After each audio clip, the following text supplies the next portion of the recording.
So back in 2020, while I was scrolling itch.io, I found this charity donation bundle.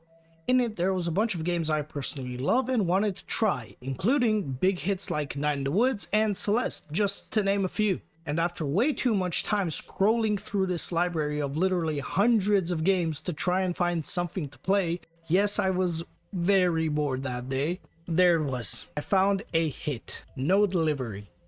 It immediately caught my attention as it doesn't tell you a lot about the game on the page. It took me way too long to beat as it was genuinely so terrifying to me that I could not get myself to play it for a full 2 years. After trying to make myself beat it about 50 times and quitting out after 20 minutes, I finally done it. I have fully completed it. And with that out of the way, I can assuredly say that this game is something I want everyone to experience. It was released a while ago back in 2019 and got a Steam release somewhat recently in 2023. It goes for around $5, so I highly recommend playing it yourself. Since I don't want to go over way too much here as to not spoil the experience that I am trying to show you, this will be something slightly different from what I usually do. This will be more of a review telling you what to expect and how certain things work instead of a full breakdown of the entire game. The final thing before we start, if you do enjoy my content, please do like and subscribe as it helps me a ton and I would love to be able to do this as my job one day. With all that being said, let's go over the most creative horror game I have played in years.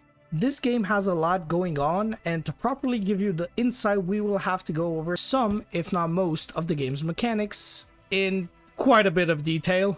This game takes place at Stazzoni's Pizzeria, and shocker, it's a haunted pizza place. Where have I heard that before? In all seriousness, it is nothing like Five Nights at Freddy's as it doesn't dabble too much on science fiction but rather the paranormal. What I mean by this is that it leans more into ghosts and otherworldly horror instead of the futuristic robots and contraptions from the FNAF series. Yeah. Alongside this, it's also not a Sin Survive type of game but a bit more of a generic RPG horror game. So think some stuff like Yumeniki or Aoni. Now in the tutorial we aren't told very much because there isn't one. Instead we are shown an employee training video, really leaning into the 80s aesthetic. This game heavily relies on the player's instincts and it very much so leaves us to our own devices. It is also a very specific niche that I can't compare to much. The closest thing I can compare to is this is gonna sound really fucking stupid.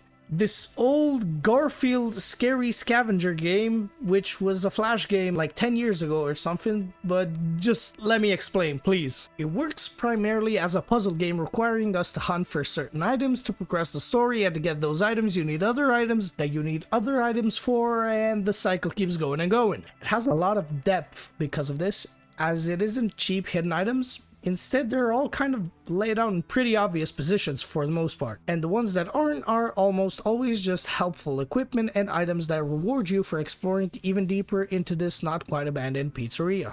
The thing about the key items though is that it is not clear whatsoever where to use them. It makes you traverse this horrifying setting constantly by having you backtrack. And no, it's not the bad kind of backtracking. It's a very small map that is insanely convoluted, having way too many secret pathways, shortcuts, and shit like that. And talking about the secret pathways, I have to go over this game's selling point, which are the wrong turns. These are what makes this game special and unique and sets it apart from just another puzzle horror game. When we go to certain places around the map, we'll get some exposition telling us that we took a wrong turn somewhere and wound up lost. Following this, we are dropped inside a corridor, and this is to everybody's surprise a fucking roguelike segment. And even outside of the roguelike segments, if our character dies, we get a new one to play as with different stats, skills, and a new appearance, which includes the waitress, delivery boy, mascot, and security guard, alongside a final unlockable character after you fully complete the game. So to recap a bit, this game is a roguelike, horror, puzzle, RPG game thing, whatever. Moving on. In these segments, we're tasked with surviving up until the final room that is shown on this screen. These rooms are also marked with one of our stats, which are professionalism, competence, and fun. This doesn't have any correlation from what I can tell, but it is a cool detail as it is basically telling us that we are adequate in one of these areas of expertise. Upon reaching that final room, we will also encounter a boss. But here is the catch. Once we defeat the final boss of each of these sections, we will get various key items that I previously mentioned. This is what I meant by important items being clearly laid out. We don't necessarily know what we will get yet most of the time, but what we do know is that it will certainly come in handy at a later point, and they become increasingly harder as time goes on. So for example, after completing one of them, we can get a step stool, which allows us to enter the vents and explore further. This is how most of these items help us. And yeah, there's a lot of these wrong turns that are very hard to beat, not only because they are randomly generated, but also because it is very unforgiving. The smallest choice can have huge effects down the line within these wrong turns. Due to the randomization, it is key to be prepared for any and every encounter we can come across. There's a bunch of randomized rooms that can help us but also harm us, and there is way more things that screw us in this game rather than help us, especially in the wrong turns. From presents that contain monsters instead of items, all the way to a fucking arcade machine that sucks us in and makes us fight a mini-boss if we don't answer his question correctly. It's a weird game, okay? The soundest strategy that is core to these segments and a core part of the experience is the mind your business mentality. This is kinda cool, but I won't drag on about that point as it's a very big spoiler for the game's premise. The important thing to know is that there is something being swept under the rug that we are trying to uncover, and by something I mean like a lot of somethings. This brings me to what is the most interesting part of the game, which is its combat. It takes a pretty standard approach, offering us with an Earthbound style preset where we can attack, use skills, use items, or simply escape. Seems pretty simple, but oh boy is it not. There is no leveling system in this game, and unlike certain games where you can just avoid combat because of this game makes it rough for you. In theory, you can just run from each battle, but it is such incredibly low odds because of a neat little attributes our characters get when we roll a new employee, and that is their fear level. This is by far the most important stat in the game. The other stats, aka professionalism, competence, and fun, mostly provide us with smaller bonuses like being able to clean up a mess that would usually harm us without taking any damage. The fear level, however, impacts near everything. The damage you deal, how often your attacks land, how often the enemy's attacks land, and of course your chances to escape, which are already incredibly slim. This stat makes the game pop out a lot more than it would have with a standard RPG combat system, but it also does have its issues. The biggest one being the chances of attacks landing being impacted way too heavily. There were like a million instances of both me and the enemies missing upwards of 20 attacks, just stalemating each other, staring each other in the fucking eyes, just throwing punches and missing. Like, it genuinely gets a bit insane at times.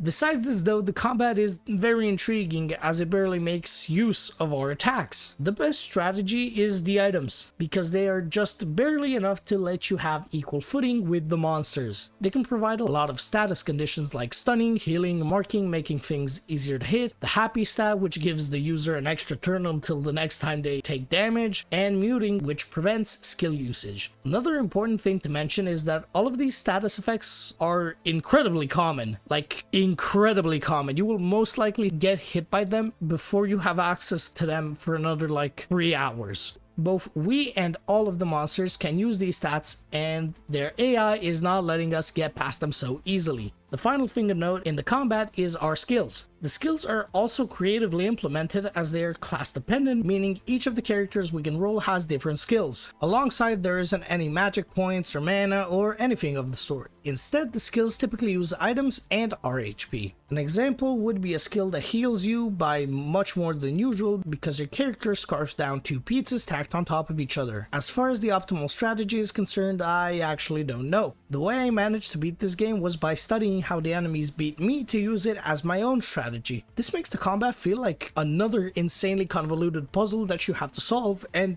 a bit of RNG. The RNG is honestly the worst part of this game, but in my honest opinion, it also adds a bit. Now, to be very frank here, yes, the game would be a lot better if it eliminated most of this RNG, because literally everything inside of the combat is fucking random. The damage we deal, the healing we get from items, the accuracy, the duration of most items, it can very easily become a luckfest. But this is a minor issue in my eyes, as it just takes minor tweaks to make it much better. But moving on, the final gameplay part is the day shifts, which take place after the wrong turns, if we survive them.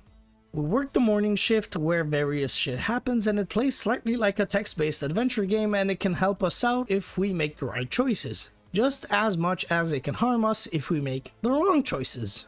We get many options of what to do in certain scenarios during the day shift, and they can give us more money, items, or even make us lose health items and get our pay docked. This is primarily all of the gameplay things that are important, and that won't give away the mystery of this game. We run around this insanely creepy pizzeria trying to uncover the secrets laid within. It's filled to the brim with stories of the past incidents, newspaper clippings, phone numbers which you can call in game to get even more lore, even a website that features some more lore, kind of like an ARG thing that you can still go and explore yourself. It's not the most expansive thing, but it is very cool to see. But finally, I want to go over why this game is so frightening to me. This game has mastered this eerie feeling that I oh so love. It does a wonderful job of keeping you on edge, just like the original Five Nights at Freddy's did. Has almost zero music in the background, and most of the sounds you will hear are from your own character moving in the mostly abandoned environment. This makes it incredibly unnerving, even though this novelty eventually does wear off once you go for all of the endings.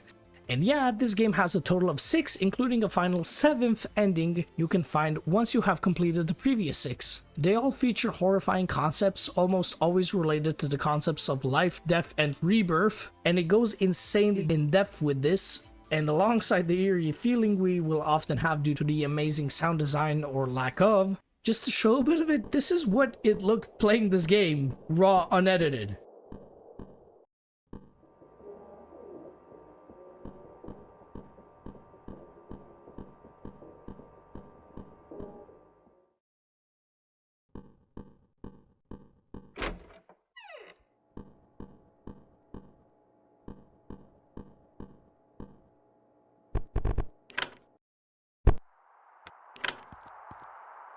It's creepy as fuck, man. It's creepy as shit. Alongside this amazing atmosphere that the game presents us with is the creature design, which is also really cool, always showing us these intense, uncanny forms that are almost always obscured alongside these daft and empty compositions playing in the background that fit the gameplay way too well. They're also just good music in general, but they evoke such a weird feeling.